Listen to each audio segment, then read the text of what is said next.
All right, today we are digging into a really interesting high-performance production server.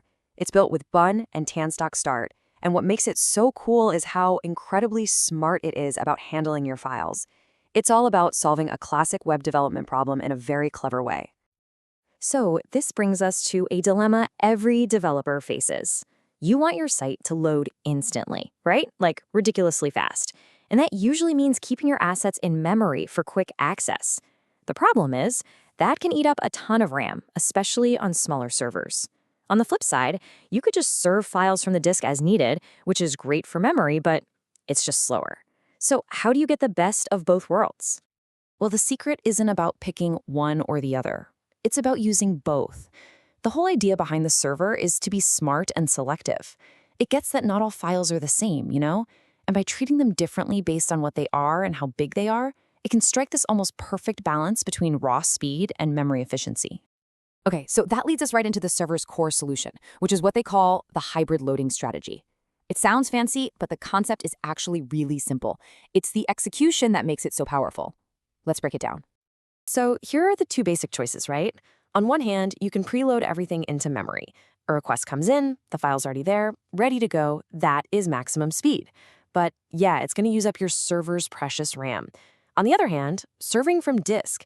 This uses practically zero extra memory, but the server has to go and read from the disk for every single request, and that adds a little bit of latency. I love this analogy because it just makes so much sense.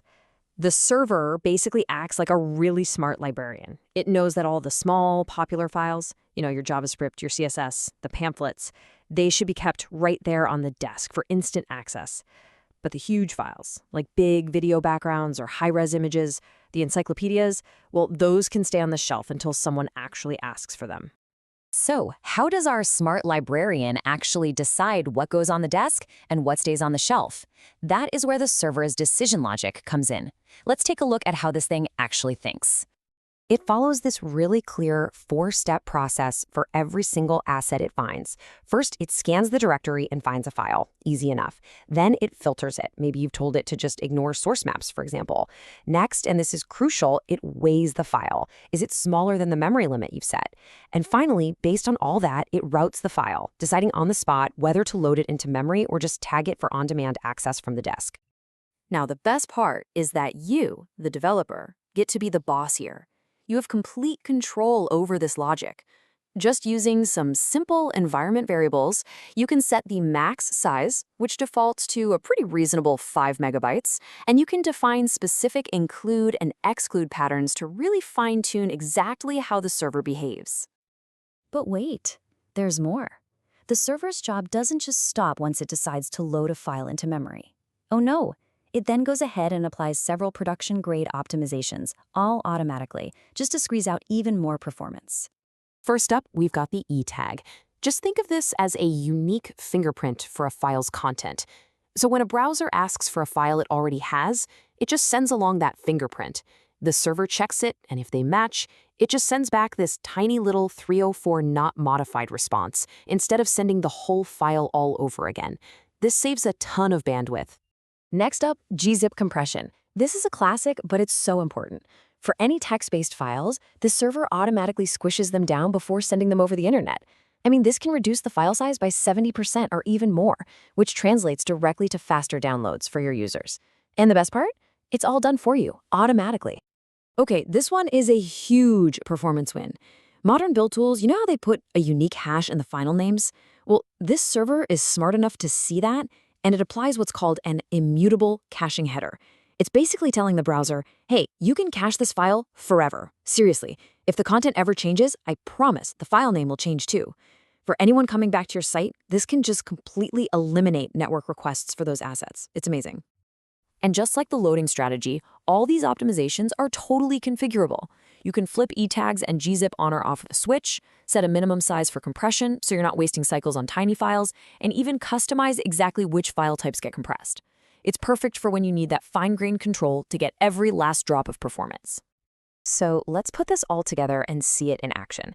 Because all this intelligence is great, but how do you actually know what the server is doing behind the scenes?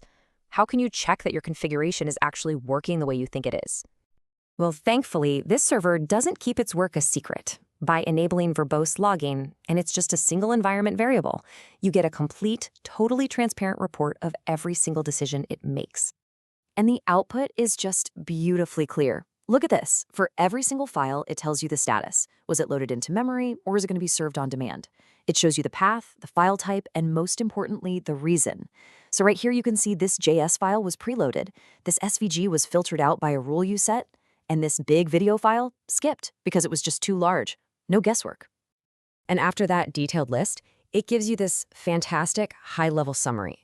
With just a quick glance, you can see exactly how many files were loaded into memory versus how many are being served from the disk. It's like a perfect little overview of your entire app's asset profile. And that is the real key takeaway here. This whole thing isn't some black box you have to guess about. The server literally gives you a report card on your asset strategy. You can see the results of your configuration, you can go tweak it, and you can immediately see the impact. It really empowers you to make smart, informed decisions to optimize your site's performance. Which really just leaves us with one final thought. When you look at this combination of smart defaults, deep configurability, and just total transparency, this hybrid approach feels like a pretty major step forward. It really makes you wonder, right? Is this the new standard we should start expecting from all high-performance web servers? Food for thought.